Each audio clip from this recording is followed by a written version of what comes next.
New England had a series of vampire panics in the 19th century.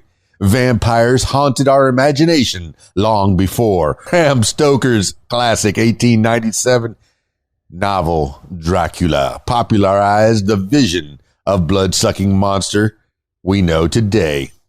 They've existed as fearsome supernatural forces throughout the centuries of folk tales and superstitions in just about every culture across the globe, including the United States. In fact, in the late 18th century and throughout the 19th century, many residents in rural Rhode Island, Connecticut, and Massachusetts, and Maine, and Vermont believed vampires were preying on their communities. The panic was fueled not only by superstitions, but also by a lack of understanding of medical science and infectious disease. In the early 18th century, what we know to be tuberculosis began ravaging rural New England at epidemic rates, killing an alarming number of people. Victims became gaunt and pale and often coughed blood, and some residents became convinced that vampires were at fault, though plenty of others remained skeptical. The bacterial lung infection is highly transmissible and at the time often consumed entire families, further fueling the belief that vampiric forces were returning to claim more victims.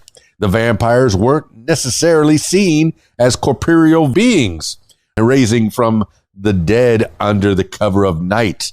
According to author and folklorist Michael E. Bell, the belief was that vampires maintained a sort of spiritual connection with the families and exploited it to drain their life force.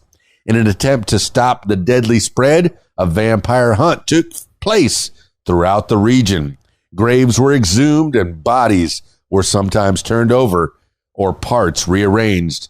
Other times, vital organs were removed and even burned, a practice believed to prevent the undead from rising from the grave and causing further harm.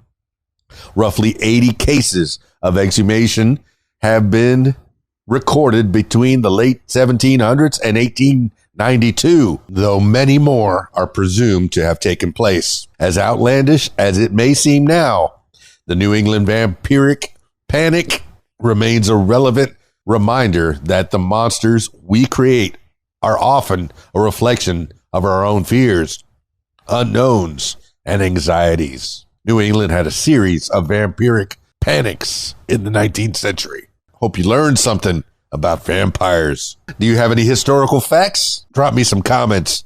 Let me know what you're up to. Let me know what you think. That's it for me. It's KeysDAN, RadioWhat.com, DJLittleRock.com.